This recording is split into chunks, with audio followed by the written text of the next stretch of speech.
तो आज बात करते हैं डीसी मोटर की।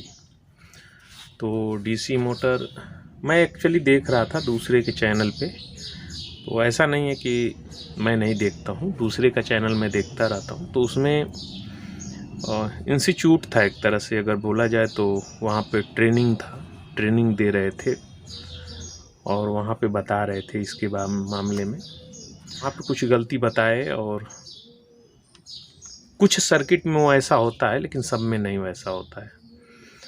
और आप खुद सोचेंगे तो आप कहेंगे कि नहीं, ऐसा नहीं होना चाहिए, ऐसा ही होना चाहिए।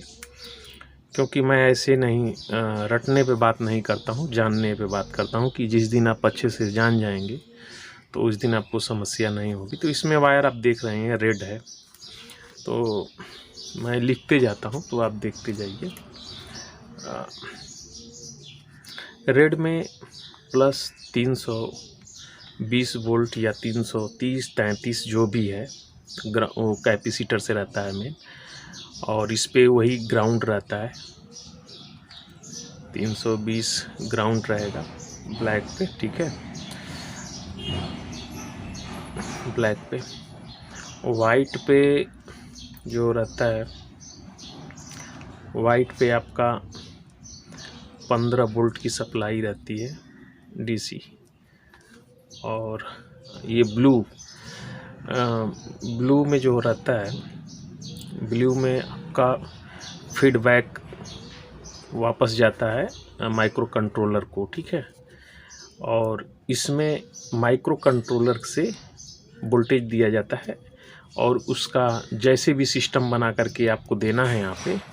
तो येलो वायर में जो होता है, येलो में आपका जो आना चाहिए वो 1 वोल्ट से ले करके 5 वोल्ट 7 वोल्ट तक जो भी है सप्लाई, इतने में फ्लक्चुएट करेगा। उसी हिसाब से मोटर रन करेगी। कोई 5 वोल्ट के बाद उसकी स्पीड नहीं बढ़ेगी, किसी में 7 वोल्ट तक रहेगा। तो अलग अलग मोटर में हो सकती है, ऐसा नहीं है। और इसके अंदर आईपीएम ही है, जैसे इन्वर्टर चलाने के लिए बाहर रहता है वैसे ही अंदर साइड में भी आईपीएम लगा रहता है। लेकिन इसमें ये रहता है कि सिर्फ फीडबैक वापस बाहर देना है और फास्ट चलने के लिए उस हिसाब से उसके अंदर सर्किट में वो डिज़ाइन बनी रहती है। तो देखते हैं कि ये चलता कैसे है। तो मैं एक सर्किट की बात यहाँ पे नहीं करूँगा, मैं जैसे पहले बोलता हूँ वैसे ही।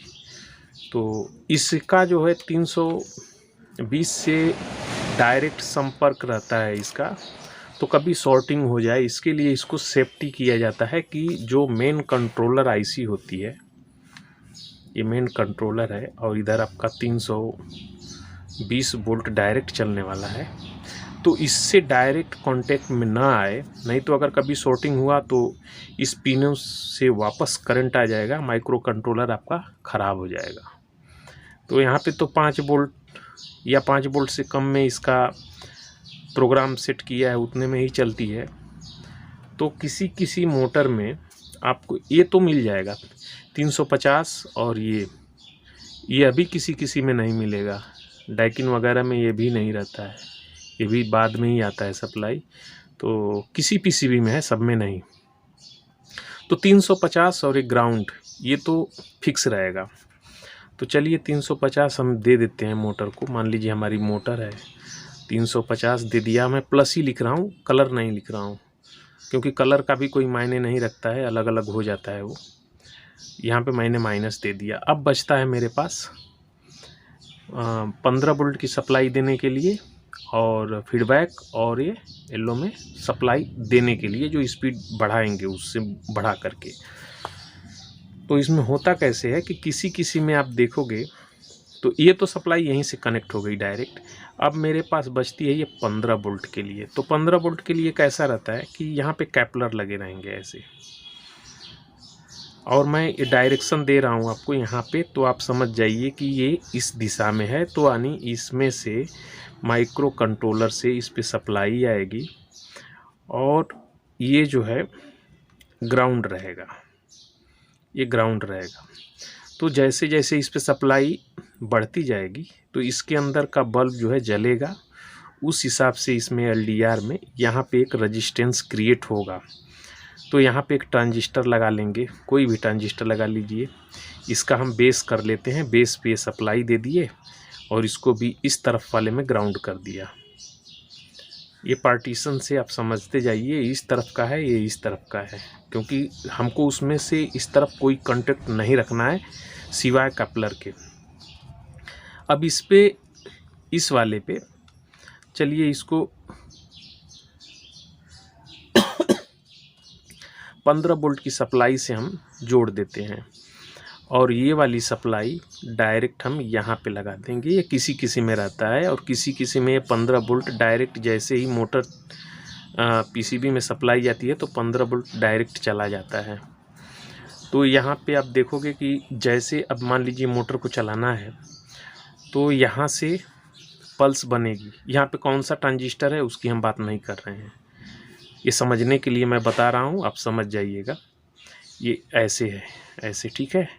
और यहाँ पे तो जैसे ही यहाँ पे वोल्टेज बढ़ेगा, अलग अलग सर्किट में अलग अलग नंबर हो सकते हैं और आप बार बार पूछते हो कि यहाँ पे कौन सा नंबर लगता है, नंबर कौन सा लगता है। तो नंबर मैं मायने नहीं रखता हूँ, मैं 2 ही एसएमडी का ट्रांजिस्टर रखता हूँ और 2 ही में आए दाएं बाएं घुमा करके एडजस्ट कर लेता हूँ, मुझे ज़रूरत नहीं है। और वैसे भी कितना ए और बी और सी करके नंबर आता है तो उससे क्या मालूम पड़ेगा। हाँ, ये एनपीएन और पीएनपी वाली बात है तो वो समझ में आता है। तो चलिए ठीक है, आगे बढ़ते हैं और ये देखते हैं कि यहाँ पे जैसे जैसे इसमें वोल्टेज बढ़ेगा, इसमें एलडीआर जलेगा, लाइट जलेगी एलईडी की, और एलडीआर में रेजिस्टेंस बनेगा। वो रेजिस्टेंस की पल्स या ग्राउंड से, अगर यहाँ पे पॉजिटिव सप्लाई रहेगी, अगर पॉजिटिव सप्लाई देते हैं यहाँ पे तो यह जाएगा एक्टिवेट का, इसको करेगा। तो एनपीएन और पीएनपी यहीं पे मैटर बनता है। यहीं पे मैं पहले बता चुका हूँ इसको कि कहीं जब भी प्लस देंगे तो क्या होगा, माइनस देंगे तो क्या होगा, कौन सा ट्रांजिस्टर लगाएंगे। तो हम आज सिर्फ इसका ब्लॉक डायग्राम के हिसाब से समझ रहे हैं। किसी पीसीबी को लेके बैठेंगे तो उस दिन माइनस और प्लस दिखाएंगे आपको। यहाँ पे सिर्फ मैं ये बता रहा हूँ कि कैसे इसको काम कराते हैं। तो इसको मैं ग्राउंड अभी किया हूँ। अगर ये ग्राउंड से डायरेक्ट टच करेंगे तो इसको ये पास कर देगा ऐसे। 15 वोल्ट की सप्लाई चली गई, किसी में डायरेक्ट ही रहती है 15 वोल्ट की। तो ये तो हो गई। अब यहाँ पे जैसे ही एलडीआर इसमें जलेगा तो यहाँ पे रेजिस्टेंस क्रिएट होगा, आपको मालूम है। और ये जैसे जैसे माइनस होगा वैसे सप्लाई ये छोड़ देगा इसमें। एक ऐसे हो गया। दूसरा अब बचता है इसमें, ये तो हो गया अपना 15 वोल्ट के लिए। किसी किसी में 15 वोल्ट डायरेक्ट रहता है। तो अभी हमको अभी दूसरा वाला भी देखना है, जो जिस पे हमारा येलो वाला वायर है, इसको भी ले लेते हैं। यहाँ पे मैं एक कैपलर की डिजाइन, ऐसे ही एक कैपलर यहाँ पे बिठाता हूँ, क्योंकि ऐसे ही बिठाना पड़ेगा यहाँ से। और ये भी एक माइक्रो कंट्रोलर के जरिए आ गया। यह किसी किसी में होता है, बार बार बोल रहा हूँ, ये डायरेक्ट होता है, किसी में 15 वोल्ट की सप्लाई डायरेक्ट रहती है और पैनासोनिक वगैरह में ये चलती है। इसको ऐसे ही पास कराना पड़ता है। कई कपलर रखते हैं, 3 कपलर लगेंगे वहाँ पे। तो यहाँ पे ऐसे, और इसको फिर हम ग्राउंड कर लेते हैं और यही काम यहाँ पे हो गया। तो यहाँ पे सप्लाई प्लस है, प्लस 15 वोल्ट है यहाँ पे मान लीजिए। और इसको 15 वोल्ट डायरेक्ट नहीं रहेगा, ये भी आप समझ लीजिए। इसको रेजिस्टेंस से पुल डाउन कराया जाए माइनस करके यहाँ से, चाहे यहीं पे कराया जाए, कहीं पे कराया रहेगा, उसको आपको देखना है। एक मैं राउंड फिगर बता रहा हूँ ऐसे। तो ये 15 वोल्ट की सप्लाई यहाँ पे है, ठीक है। 15 वोल्ट, 7 वोल्ट, क्योंकि यहाँ से भी देंगे तब भी यहाँ पे डाउन कराया जा सकता है। यहाँ से डाउन कराएं, चाहे यहाँ से, आपको कहीं से भी कराना है रेजिस्टेंस के जरिए। और इसका कैलकुलेशन का भी मैं बता चुका हूँ पहले की वीडियो में कि कैसे कैलकुलेशन होता है, वैसे आप बना लेंगे। और अभी मैं इसको प्रैक्टिकल के तौर पे दिखा भी देता हूँ आपको करके, क्योंकि मैं रेडी करके रखा हूँ इसके लिए। तो ये वाला भी ऐसे ही रहेगा। अब तो ये हमारा एक काम फाइनल हो गया कि एक ऑन हुआ यहाँ से, दूसरे में जैसे जैसे वोल्टेज बढ़ने लगा यहाँ से रेजिस्टेंस बनेगा, इस पे वोल्टेज बढ़ेगा, मोटर हमारी रन करनी शुरू कर देगी, ठीक है। लेकिन सर्किट को ये पता तो चलना चाहिए कि हमारी इसकी स्पीड क्या है, मोटर चल रही है कि नहीं चल रही है, तो उसके लिए भी समझना पड़ेगा। तो अब ब्लू वायर को फिर वापस लाते हैं यहाँ पे और एक कैपलर मैं फिट बैठाता हूँ यहाँ पे। अब इसको हम उल्टा कर देंगे, इसको ग्राउंड कर दिया और यहाँ पे इसको लगा दिया। अब इस तरफ से एलईडी लगा दिया यहाँ पे, और ये काम ऐसे हो गया। और इसको प्लस सप्लाई पे ही रखेंगे, क्योंकि हमको जब भी वोल्टेज देना है तो दोनों चीज़ हो सकता है। अगर ग्राउंड है तो इस वोल्टेज को ड्रॉप कराना है, ये जो माइक्रो कंट्रोलर का है इसको ड्रॉप करा करके उस जगह पे लाना है। प्लस में भी हो सकता है, माइनस में भी हो सकता है, दोनों कंडीशन बनती है। तो जो सर्किट रहेगी उसमें कैसा कराया गया है उसको देखा जाएगा बाद में।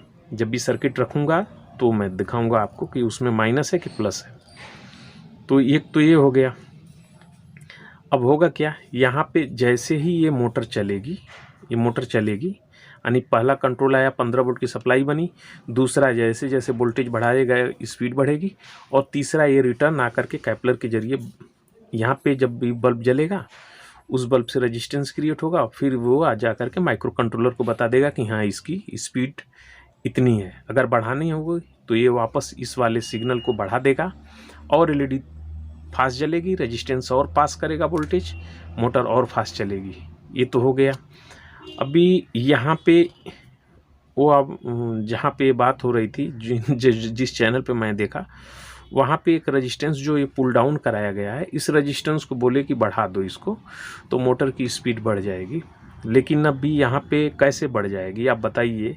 ये बोल रहा है कि आरपीएम बेस पे मैं चल रहा हूँ, आरपीएम पे मोटर की जो स्पीड है उसको लेकर के मैं अपना काम कर रहा हूँ। तो यहाँ पे वोल्टेज आप पहले मान लीजिए 4 है, तो 4 वोल्टेज पे जो स्पीड बन रही है उसको ये लेके चल रहा है। आप इसको 5 कर दोगे, जैसे ही इसको 5 वोल्टेज बढ़ाओगे तो ये स्वाभाविक है कि पहले इसकी बढ़ जाएगी स्पीड, लेकिन आरपीएम भी बढ़ेगा साथ में। और जैसे ही आरपीएम बढ़ेगा फिर ये इस सप्लाई को कम कर देगा, डाउन कर देगा। जैसे ही डाउन कर देगा, क्योंकि यहाँ पे आरपीएम मान लीजिए कि पहले 900 आरपीएम थी, जैसे ही आपने 5 वोल्ट बढ़ाया आरपीएम तो बढ़ जाएगा, आरपीएम बढ़ करके 1000 हो गया। लेकिन ये तो सेट है इसके अंदर कि नहीं, हमको आरपीएम 900 का ही स्पीड अब भी है, ये 900 की स्पीड पे ही सेट है, क्योंकि इसका जो वोल्टेज दे रहा है ये 9 वोल्ट के लिए दे रहा है। आप बढ़ा रहे हैं यहाँ पे, लेकिन ये फीडबैक में इसको पता चल जा रहा है कि 900 की स्पीड नहीं है, 1000 की हो गई, तो ये इसको और डाउन कर देगा, वोल्टेज को कम कर देगा, फिर इसको उसी जगह पे ला देगा। इसको बेवकूफ़ बनाना है इस सर्किट को, तो एक ही ऑप्शन है, वो है आरपीएम को। अगर यहाँ से आरपीएम आ रहा है 900 की, तो इसको हम कह दें कि तुम भाई यहाँ पे किसी तरह से हम ये सेट कर दें कि नहीं 900 की आरपीएम को 800 आरपीएम बताया जाए, 800 आरपीएम बताया जाए। इस माइक्रो कंट्रोलर के बीच में हम कुछ ऐसा करें कि ये 900 न बता करके 800 बताए, तो ये वोल्टेज बढ़ा देगी, ऑटोमेटिक बढ़ा देगी, और यहाँ से तो आएगी 1000 की, लेकिन यहाँ पे पास होगी 900 की, क्योंकि 800 पर पहले ये सेटिंग था, 100 तो हमने माइनस कर दिया, तो बीच में 100 का ड्रॉप होगा जिससे ये बढ़ा देगी। तो इसमें ऐसा है, किसी किसी सर्किट में नहीं है ये, लेकिन बहुत से सर्किट में, जिस सर्किट की वहाँ पे बात हो रही थी उसमें ये चीज़ है। तो कैसे मान लें, इस तरह से तो बताया जाता है, पता नहीं कैसे लोग समझाते हैं। चलिए आपके समझ में आया होगा तो ठीक है, नहीं समझ में आएगा तो कमेंट करिएगा, इसको भी बताएंगे, क्योंकि मैं ड्राइंग करने और लिखने में नीलबटा सन्नाटा हूँ, कोई बात नहीं है। चलिए अब इसको हम प्रैक्टिकल के तौर पे दिखा देता हूँ। तो मैं जो यहाँ पे एक कैपेसिटर लगा दिया हूँ और ब्रिज रेक्टिफायर के ज़रिए इसमें 320 वोल्ट यहाँ पे कर दिया हूँ, और इस डायोड इसके लिए जो सप्लाई है ये आप देख रहे हैं, इसी ट्रांसफार्मर में मैं कनेक्शन कर दिया हूँ इसका। और ये जो है 15 वोल्ट की सप्लाई, ये वाली ब्रिज रेक्टिफायर लगा करके दूसरा एक कैपेसिटर यहाँ पे लगा दिया हूँ, और दोनों का ग्राउंड मैं यहाँ पे अटैच कर दिया हूँ आपस में ही।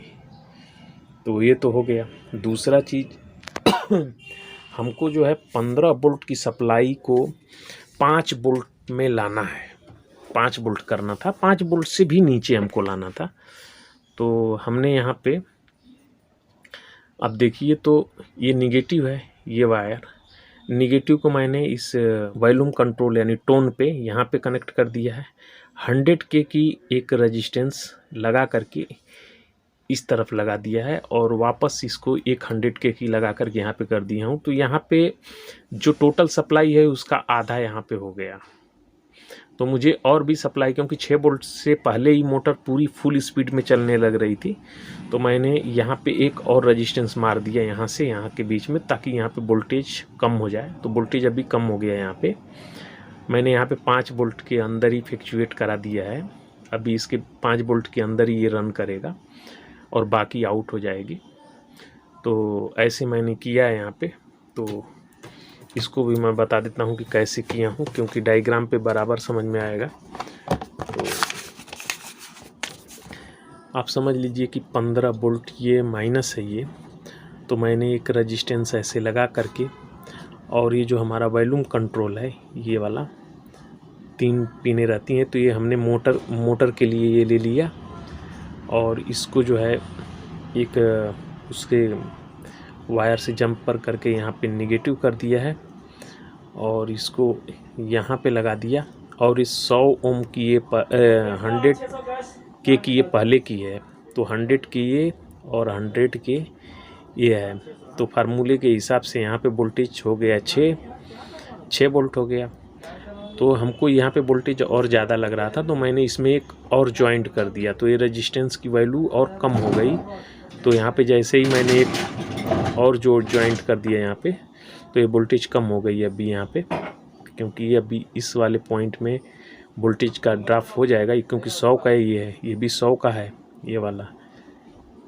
और यहाँ पे भी मैंने 100 का लगा दिया, तो 200 हो गए। तो इसको कट करके कम हो गया, और इसी के बीच में फ्लक्चुएट करने के लिए वॉल्यूम कंट्रोल अब इससे ज़्यादा तो जाएगा नहीं, क्योंकि ये पहले ही उसको ड्रॉप करा रहा है और उसमें तो ये वोल्टेज हमारा कम हो गया। कैलकुलेशन इसका मैं बता दिया हूँ, कैलकुलेशन में आप समझ गए होंगे, और नहीं तो आप देख लीजिएगा, इलेक्ट्रॉनिक लर्निंग में है, ऑलरेडी मैं बनाया के रखा हूँ। तो यहाँ पे देखिए, अब इसमें मैं एक जॉइंट कर लेता हूँ मल्टीमीटर को और तब दिखाता हूँ। तो नीचे साइड में मल्टीमीटर भी है और यहाँ पे मैंने कनेक्शन कर दिया है, और ये फीडबैक वाला है। इसमें फीडबैक का ये है 15 वोल्ट की सप्लाई इस पे है, ये ग्राउंड है और ये प्लस की है, और इसमें जो है रेगुलेशन जो वोल्टेज देंगे उस हिसाब से चलेगी। मोटर मैंने यहाँ पे आउटडोर की एक मोटर है उसको कनेक्ट कर दिया है। तो चलिए मैं इसको स्टार्ट करता हूँ। पावर मैंने ऑन कर दिया, मोटर अभी नहीं चल रही है, यहाँ पे वोल्टेज भी नहीं बढ़ रहा है। तो मैं इसको मोटर को चलाता हूँ, तो आप देखिएगा मोटर घूमनी शुरू हो गई। वोल्टेज मैं यहाँ से दे रहा हूँ, अभी कम कर दिया तो कम हो गई। अभी धीरे धीरे मैं बढ़ाऊँगा तो धीरे धीरे आप देख रहे हैं कि चल रही है। और यहाँ पे आप देखेंगे तो अभी वोल्टेज इतना है, 2 पॉइंट कुछ चल रहा है। तो मैं धीरे धीरे इसको बढ़ाते जाता हूँ, आप देखिए। और इधर स्पीड भी बढ़ रही है, तो मैं अभी बढ़ा दिया इसकी स्पीड, ठीक है। और यहाँ पे वोल्टेज देखिए इतना। तो सर्किट जब भी चलती है इसके हिसाब से चलती है। ये अगर वोल्टेज ज़्यादा होगा तो उसके हिसाब से इसको घुमाने वाला जो सिस्टम है माइक्रो कंट्रोलर, ये कम करना शुरू कर देगा ऐसे। तो मोटर की स्पीड कम हो जाएगी। उसको आरपीएम के हिसाब से चलना है, क्योंकि इसमें पल्स बनती है, ऐसे पल्स बनती है, उस पल्स को पकड़ करके वो चलती है। तो ऐसे काम करता है। अभी आप देखिए फुल एकदम चलने लगी। तो इसमें ऐसा रहता है, लेकिन अभी जितना जो जैसे बताता है उस हिसाब से, मैं तो ऐसे नहीं करता हूँ भाई। इसके लिए मैं बोलता हूँ कि अलग अलग सर्किट में अलग अलग डिज़ाइन होती है, उसके अनुसार जो है चलाया जाता है। तो अगर जो फीडबैक उसको नहीं लेना होता तो फिर क्यों ज़रूरत क्या है। आप सोचिए कि अगर फीडबैक की वायर लगी नहीं रहती है तो मोटर नहीं चलने पाती है, क्योंकि पहले स्पीड फास्ट होती है, फिर स्लो होती है, फिर बंद हो जाती है, फिर कूलिंग जैसे होगी उस हिसाब से फिर स्पीड कम बेसी होती है। तो इसके ज़रिए ही होती है, क्योंकि फीडबैक बताएगा उस सर्किट को कि हाँ ये स्पीड चल रही है, तो ऐसा होता है। मैं ऐसे ही सोचता हूँ। तो चलिए कमेंट करिएगा, कुछ इसमें छूटा रहेगा तो फिर हम समझाएंगे इसको। तो चलिए नेक्स्ट वीडियो में फिर मिलते हैं।